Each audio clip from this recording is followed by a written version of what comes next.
Hi everybody, this is Cheryl. I wanted to talk to you a little bit about prepping and how I got started in prepping. I did not have a good experience when I started prepping. Around November of last year, my son and I were watching a lot of the things that was going on with in politics, and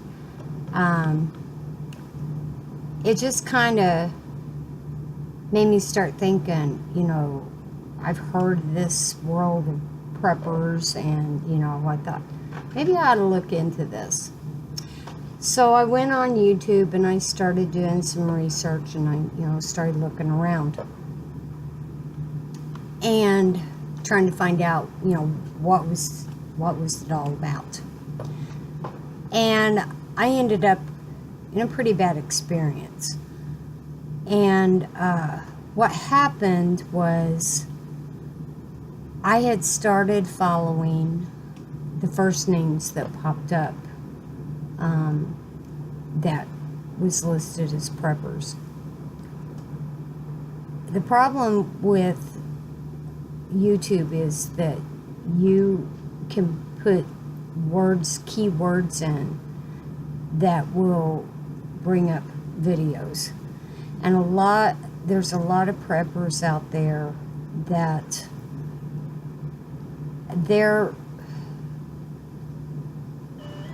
some of them are fear mongers, some of them are doomsday, some of them are just I don't know, they just have they don't have the right mindset of a true prepper. It's doomsday or nothing, I'm going to protect my people and no one else is allowed in, or just, that kind of thing. I ended up with following some preppers who had the attitude of, when SHTF happens, don't come to me. And, of course, being a new prepper, my first question is, what's it all about? What do I do? Where do I start? And the response I got was, well, do what you need to do for your family. I didn't know what that meant. I didn't know what they meant by do what my family needed. They weren't explaining, you got to get this, you got to do this. They weren't explaining anything. And I noticed in the comments section, all the new preppers that would ask them questions, they more or less just brushed them off. And the response that everyone got was, do what you need to do. Well, I'm one of these people, I never quit.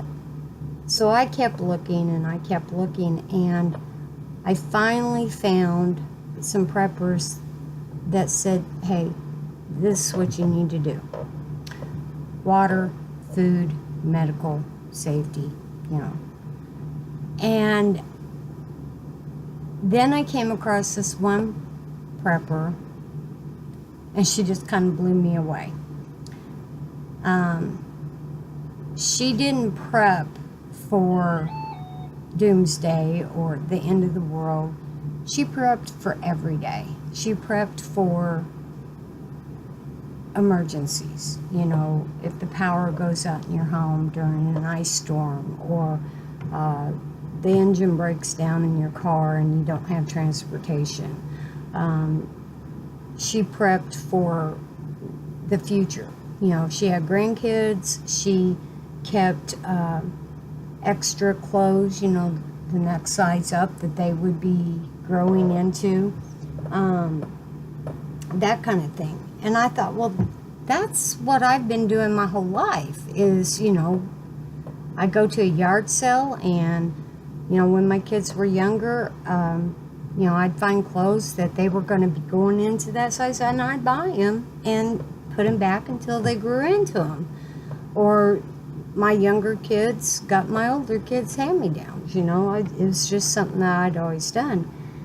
And, you know, I always kept extra stuff on hand in the kitchen and, you know, that kind of thing. And I thought, well, this is what I've always done. And I don't know, it kind of snapped into place at that point.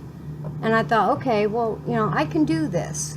Well, then I continued to look around and talk to different preppers and learn more about it. And then I discovered that it wasn't just learning about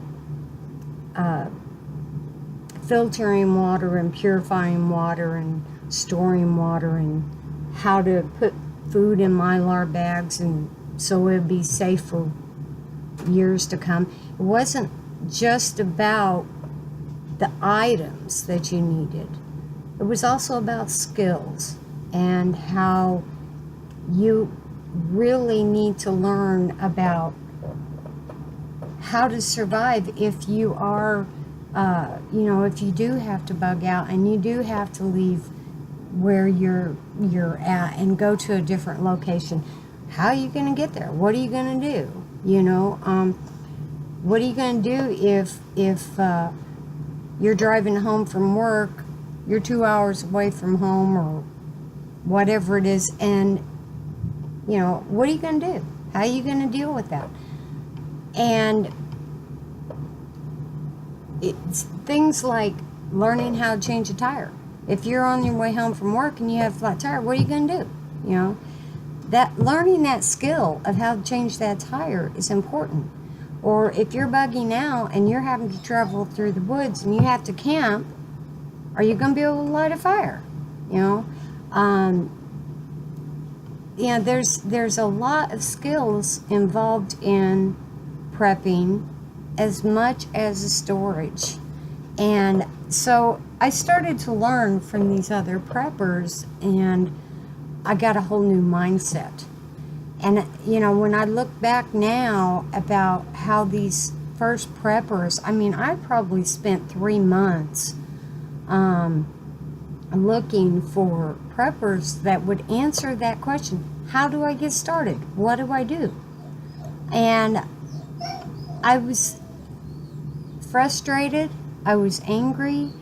I felt like the world was going to blow up at any minute because it was doomsday preppers, conspiracy theories, all this other stuff, and I felt helpless.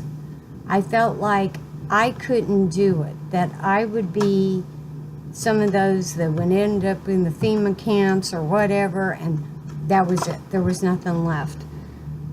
But since I've met this new group of people that I talk to now, I realize it's not all about that. It's preparation for anything that happens in your future. And part of that is learning skills. And so now, you know, all my years of doing what I did anyway has paid off because I already do it anyway. It's just, now I have a name for it. It's not just stocking up or, you know, just in case stuff. Now I have a name. It's prepping. It's preparing for anything that happens in your future. And if those people that I had talked to at the beginning of my time of prepping and learning prepping had said that to me, it would have made all the difference in the world.